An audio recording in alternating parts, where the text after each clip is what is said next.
Hər vaxtınız xeyir, obyektivi izləyirsiniz. Bugünkü mövzumuz böyük qayıdışla bağlıdır. Böyük qayıdışın hər bir addımının arxasında zəhmət, gələcəyə hesablanmış strateji baxış dayanır.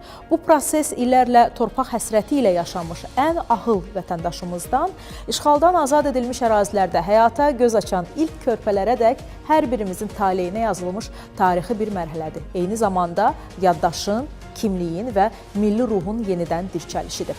Azad edilmiş ərazilərdə aparılan bərpa və yenidən qurma işləri, infrastruktur layihələri, sosial obyektlərin inşası, məşğulluğun genişləndirilməsi ilə həyatın mərhələli şəkildə canlandırılması böyük qayıdışın əsas sütunlarını təşkil edir. Görülən işlər son dərəcədə mühümdür və müzakirə olunmağa dəyər. Uğur hekayəsi ilə başlayırıq. Bizimlə qalın. 1982-ci ildə Laçın rayonunun İmanlar kəndində anadan olmuşam. 1992-ci il mayının 18-də biz Laçından məcburi şəkildə didərgin düşdük. Yaxşı günlərimiz də oldu, çətin günlərimiz də oldu. Düzdür, vətənin o başı bu başı yoxdur, belə bir söz var. Mən Laçına qayıtdıqdan sonra Dövlət Məşğulluq Agentliyinə müraciət etdim. Oradan da məni Laçında keçirilən yarmarkaya dəvət etdilər. Mən orada vakansiyalarla tanış oldum. Təhlükəsizlik sahəsi üzrə özümə uyğun işi seçim etdim. 21 gün bizi peşə hazırlıq kursuna yönəltdilər. Həmin kursu uğurla bitirdikdən sonra Məşğulluq Agentliyi tərəfindən biz sertifikatla təmin olunduq. Dövlət Məşğulluq Agentliyinin göndərişi əsasında mən Laçın istirahət kompleksində təhlükəsizlik sahəsi üzrə işlə təmin olunmuşam. Şükür bu günə ki biz Laçınımızdayıq. Laçınımızda işləyirik. Bu xəyallar idi, amma bu reallıqdır. Allah şəhidlərimizə rəhmət eləsin.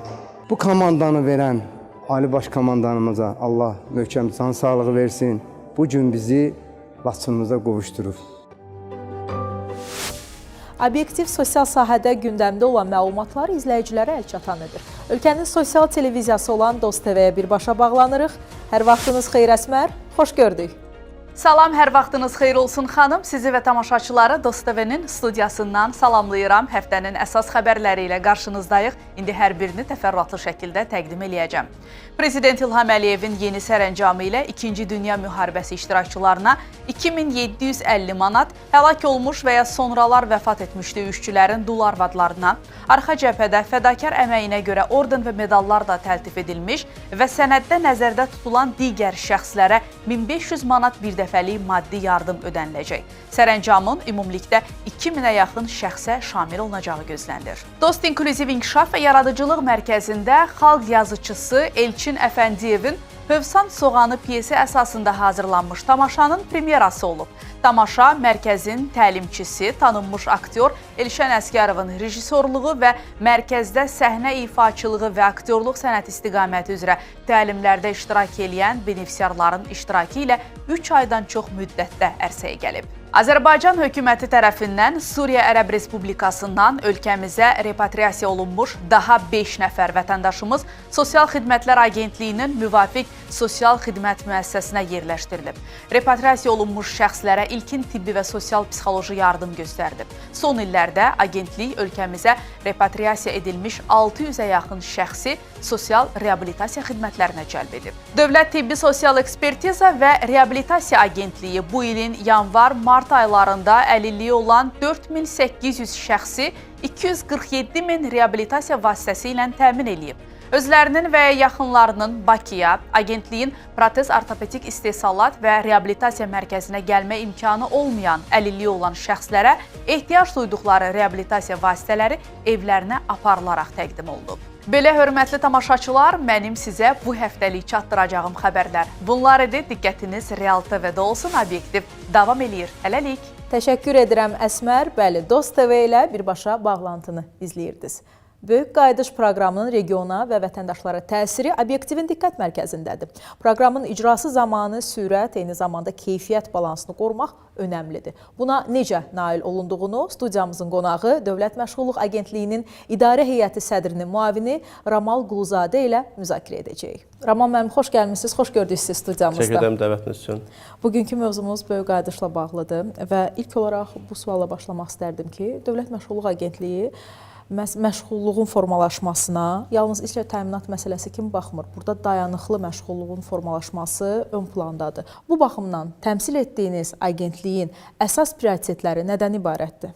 Böyük qayıdışa dair birinci dövlət proqramı ölkəmiz üçün kifayət qədər strateji sənəd olmaqla bərabər, həmçinin əhali üçün də çox həssas bir dəyərə malikdir və bu proqramın artıq bir neçə ildir ki, proqramın icrası uğurla davam etdirilir və regionlarda strateji infrastrukturun qurulması və geniş miqyaslı quruculuq proqramı artıq icra edilir. Dövlət Məşğul Agentliyi tərəfindən də bu prosesə ciddi dəstək göstərilir və yerlərdə əhalinin məşğulluğunun təmin edilməsi istiqamətində tədbirlər həyata keçirilir və bu tədbirlər agentlik tərəfindən kompleks şəkildə həyata keçirilir. Çünki bildiyiniz kimi köç prosesi çox unikal bir prosesdir və hətta biz deyə bilərik ki, dünyada çox nadir bir nümunəsi olmayan hadisələrdən biridir. Ona görə də bu prosesin uğurla icra edilməsi üçün agentlik yerlərdə fəaliyyət göstərən 2 filialı və həmin filialların 4 xidmət şöbəsi tərəfindən bu fəaliyyətin qurulması istiqamətində öz fəaliyyətini icra edir.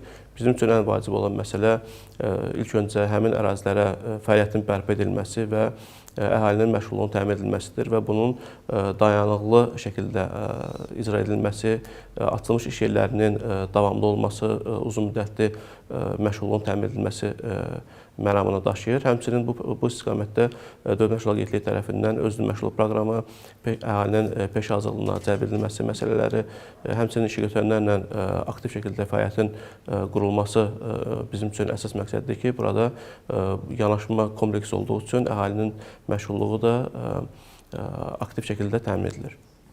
Raman müəllim, qayıdan hər bir vətəndaşın mən buradayam deməsi üçün dövlət ondan öncə nə etməlidir? Kifayət qədər ərazi həssaslığını qorumaqda davam edir və bunun üçün ilk öncə həmin ərazilərdə təhlükəsizliyin təmin edilməsi, ərazilərin minalardan təmizlənməsi məsələləri həyata keçirilməkdədir və bu proseslə bərabər olaraq artıq Dövlət Məşğul Agentliyi də həmin yerlərdə artıq həm işəgötürənlərlə aktiv fəaliyyət çərçivəsində ki, biz bildiyiniz kimi vakansiyaların toplanması, əhalinin məşğulluğunun təmin edilməsində onların peşə və bacarıqlarının açacaq iş yerlərinə uyğunlaşdırılması məsələlərlə məşğul oluruq. Həmçinin kiçik və mikro sahibkarlığın qurulması istiqamətində onların öz məşğul proqramına cəlb edilməsi, bu istiqamətdə həmçinin işəgötürənlərimizə əlavə dəstək proqramlarını təmin etmək vasitəsilə onlar üçün də stimullaşdırıcı tədbirlər həyata keçirməklə bu prosesi ümumilikdə təşkil edirik və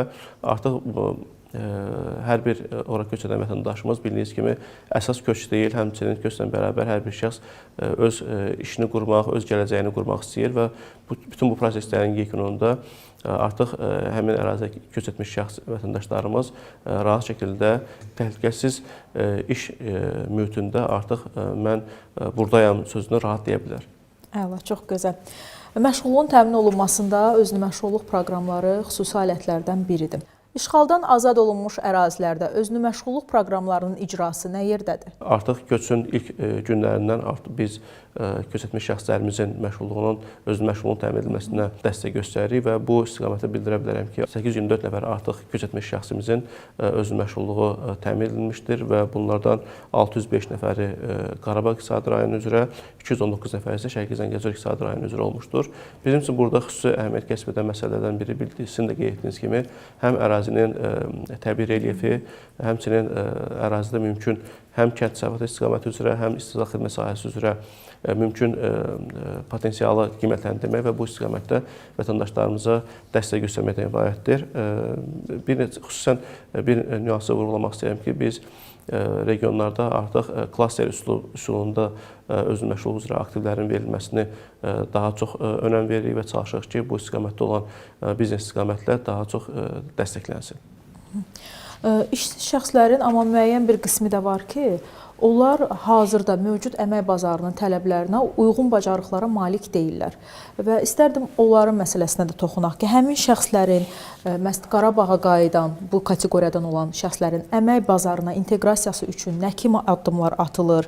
Bu yerdə peşə təşkilinin, peşə hazırlığının önəmi xüsusidir və işğaldan azad olunmuş ərazilərdə peşə hazırlığı ilə bağlı hansı işləri görürsünüz? Çox həssas bir nöqtəyə toxundunuz. Mən xüsusilə bildirmək istəyirəm ki, əmək bazarında tələb olunan bacarıqlara uyğun biliklərin və təcrübənin olmaması həm işəgötürənlərimiz üçün, həmçinin işsiz şəxslərimizin məşğulluğun təmin edilməsinə ciddi bir maneədir və bu maneənin aradan qaldırılması istiqamətində Dövlət Məşğulluq Agentliyi durmadan fəaliyyət göstərir və həmçinin bu bizim işğaldan azad olunmuş ərazilərdə də öz əksini tapır.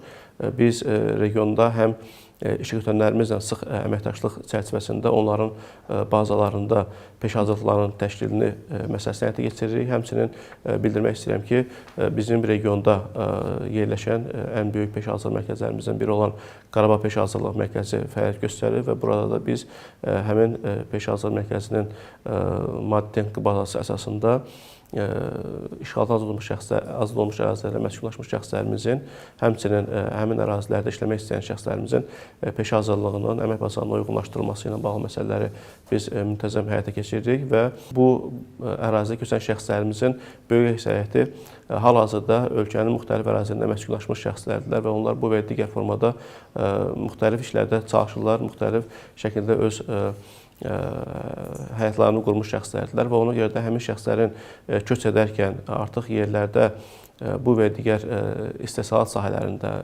fabriklərdə, zavodlarda onların məşğulluğunun təmin edilməsi bəzən fərqli peşə hazırlıqlarının öyrədilməsini və onlara fərqli bilik və bacarıqlar öyrədilməsini bizdən tələb edir və biz bu istiqamətdə onlara müntəzəm dəstəyimizi göstəririk. Rəman müəllim, söhbətimiz yaxşı gedir, amma kiçik bir fasiləmiz var. Ardınca yenidən studiyamızda söhbətimizi davam etdirəcəyik.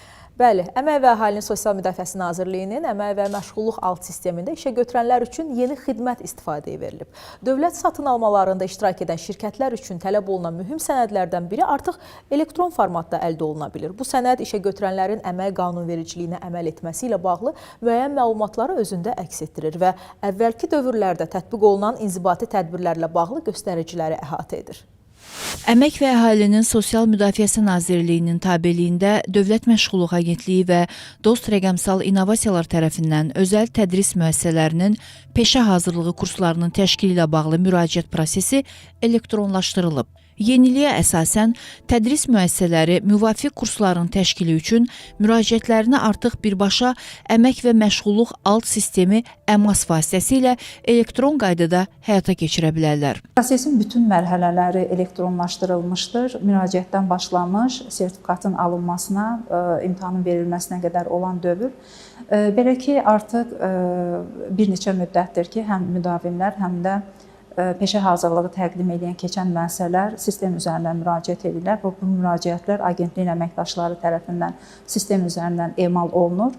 Belə ki, müraciətlərin edilməsi, onların qiymətləndirilməsi, komissiyanın qərarının elektron protokolla rəsmiləşdirilməsi, uyğun görülən müəssisələr arasında elektron müqavilələrin bağlanması, müdavimlərin aidiyyəti kurslara yönləndirilməsi, onların uyğunluğunun yoxlanılması, kursların təşkil edilməsi, davamiyyətin həyata keçirilməsi, imtahanların təşkili və bütün proseslər sistem üzərindən həyata keçirilir.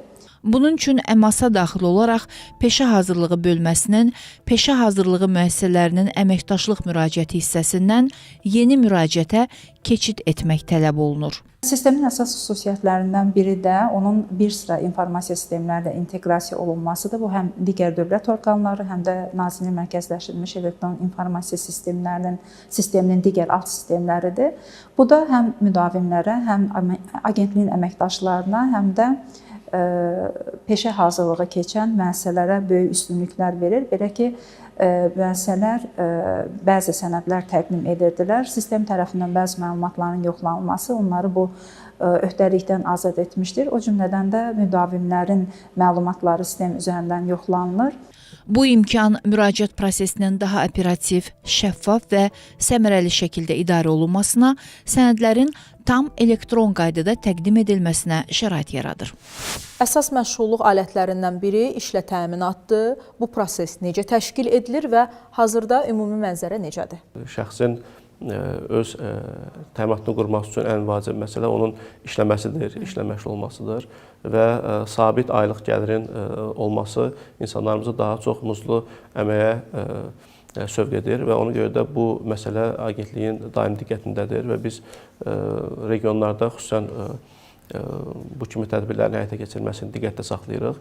Bildiyiniz ki, prosesin ilk öncə vətəndaşlarımızın qeydiyyatı məsələsidir. Biz onları qeydə alırıq, onlara fərdi məşq proqramları tərtib edilir və ərazilərdə olan işəgötürənlərdəki vakansiyalar emal edilir, onlarla sıx əməkdaşlıq edilərək onların tələbləri öyrənilir vakansiyalar üzrə və vətəndaşlarımızın da bilik, bacarıqları, keçmiş təcrübələri analiz edildikdən sonra işəgötürənlərə bununla bağlı müxtəlif məlumatlar yönləndirilir, həmin şəxslər təqdimatları edilir. Həmçinin bildiyiniz kimi Dövlət Məşğul Agentliyinin saytında biz bunu bir Qarabağda iş imkanları bölməsi altında da elektron formada müəyyənləşdirmişik ki, ərazidə işləmək istəyən şəxslərimiz də həmin sayt vasitəsilə, bölmə vasitəsilə həmin vakansiyalarla tanış ola bilərlər. Həmçinin bu istiqamətdə ən vacib tədbirimiz bizim işəgötürənlərlə birlikdə həyata keçirdiyimiz əmək yarmarkalarıdır ki, çox vacib alətlərdən biridir ki, ən sonuncusu 22 apreldə biz Cəbrayıl şəhərində təşkil etdik və kifayət qədər yerli sakinlərimizin də aktiv iştirakçılığını biz müşahidə etdik və həmçinin işəgötürənlərimizlə dəyirmi masalarının keçirilməsidir ki, bu dəyirmi masalar vasitəsilə onların tələblərini də biz öyrənirik. Xüsusən həm istər vakansiyalarla bağlı, həmçinin onların bizim digər aktiv məşq tədbirlərinə qoşulmaqla bağlı müxtəlif fikirlər öyrənilir və ümumilikdə bütün bu məsələlər kompleks müzakirə və analiz edildikdən sonra artıq yerlərdə şəxslərimizin məşğulluğun təmin edilməsi, işlə təmin edilməsi istiqamətində tədbirləri biz təşkil edirik. Rəman müəllim, dövlətin böyük qayıdışda rolu, mövqeyi və prioritetləri aydındır. Mən istərdim özəl sektora da toxunaq. Özəl sektorun bu prosesdə rolunu necə qiymətləndirirsiniz? Sizin layihələrinizdə ümumiyyətlə onları əməkdaşlığa cəlb etmək üçün hansı işlər görülür? Çox doğru vurğuladınız. Mən xüsusən bu məsələni qeyd etmək istəyirəm ki, köçün ilk günlərindən bildiyiniz kimi dövlət orqanları ilə bərabər özəl sektorda kifayət qədər köç prosesində aktiv iştirak edir və biz istər ərazilərdəki bütün tikintilərdə, yol infrastrukturunun qurulmasında və digər istər fabriklərin, zavodların açılmasında, sənaye zonalarının aktivləşdirilməsi məsələlərində biz onların aktiv iştirakını müşahidə edirik və həmçinin bildirmək istəyirəm ki, özəl sektorun dəstəyi olmadan ərazilərdə əhalinin məşğulluğunun təmin edilməsi bir qədər çox çətin olar. Ona görə də bu istiqamətdə özəl sektorun iştirakı çox önəmlidir və xüsusi diqqətə layiqdir. Bildiyiniz kimi, özəl sektor təkcə investisiya yatıran deyil, həmçinin o investisiyaya uyğun olaraq dayanıqlı məşğulluğun qurulması, dayanıqlı iş yerlərinin açılması istiqamətində də öz dəstəyini əsirgəmirlər. Çünki həmçinin onların bildiyiniz kimi bir növ korporativ sosial məsuliyyət tədbirləri də var ki, bu xüsusi həssaslığı onlar anlayırlar və prosesdə aktiv iştirak edirlər. Ümumiyyətlə, özəl sektor 10 il ərzində həm mənfəət vergisindən, həm ərazilərdə torpaq və digər vergilərdən azad olduğu üçün onların da prosesdə qoşulması, həvəsləndirilmə tədbirləri kifayət qədər genişdir. Həmçinin agentliyimiz tərəfindən əmək haqqının birgə maliyyələşməsi demək proqram çərçivəsində onlara dəstək göstərilir. Həmçinin artıq yeni iki alətimiz olan məqsədli proqramların təşkili, həmçinin kvotdan əlavə iş yerləri ilə bağlı da biz müntəzəm onları məlumatlandırırıq ki, artıq onlar bu layihələrdə iştirak edərək öz xərclərini beləliklə azalda bilərlər. Həmçinin bu prosesdə dövlətin göstərdiyi yardımlardan faydalana bilərlər. Siz və eyni zamanda Dövlət Məşğulluq Agentliyinin digər rəhbər şəxsləri tez-tez Qarabağda, Şərqi Zəngəzurda ezamlarda olursunuz. Bir dövlət məmuru kimi yox, vətəndaş kimi təəssüratlarınızı soruşmaq istəyərdim. Çox həssas bir nöqtəyə toxundunuz. Mən ilk səfərimi xatırlayıram və mən həmin səfəri Xocalı şəhərində vətəndaşlar aktivlərin paylanması ilə bağlı orada iştirak etmişdim o prosesdə və düşünürəm ki, indiyə qədər mənim orada keçirdiyim o müsbət hissləri əminəm ki, bundan sonra çox çətindir ki, sözlərlə ifadə edək və mən orada hər bir Xocalıda olan sakinimizlə bir-bir görüşdüm və o məsələləri birlikdə müzakirə etdik, aktivlərin verilməsi prosesində iştirak etdik və düşünürəm ki, artıq ərazilərimizdə yeni bir canlanma müşahidə edilir. Əhali artıq bu köç prosesində aktiv iştirak edir. Onlar artıq öz ata-baba yurdlarına qayıtmağın sevincini yaşayırlar və düşünürəm ki, bu proses ardıcıl şəkildə davam etdikcə, köç intensivləşdikcə və insanlarımız kütləvi köç prosesi davam etdikcə biz artıq daha müsbət geri dönüşlər, daha fərqli həyat hekayələri, daha fərqli uğur hekayələri eşidəcəyik və bunun sevincini birlikdə bölüşəcəyik. Çox gözəl, təşəkkür edirəm səmimi söhbət üçün və sondakı təəssüratlar hissəsi həqiqətən də çox maraqlı oldu. Hər zaman qeyd edirəm, Böyük Qayıdış uzun bir yoldur, amma nəticələri və uğurları hər birimizi sevindirir. Ona görə də Böyük Qayıdış gözəl bir yoldur. Uğurlar arzulayıram fəaliyyətinizdə. Çox sağ olun, minnətdaram. Sağ olun. Böyük Qayıdış yalnız qayıtmaq deyil, qalmaq məsələsidir. Qalmaq üçün isə iş, bacarıq və iqtisadi imkan lazımdır. Bugün məhz bu sualların cavablarını axtardıq. Bizi izlədiyiniz üçün təşəkkür edirik. Hələlik.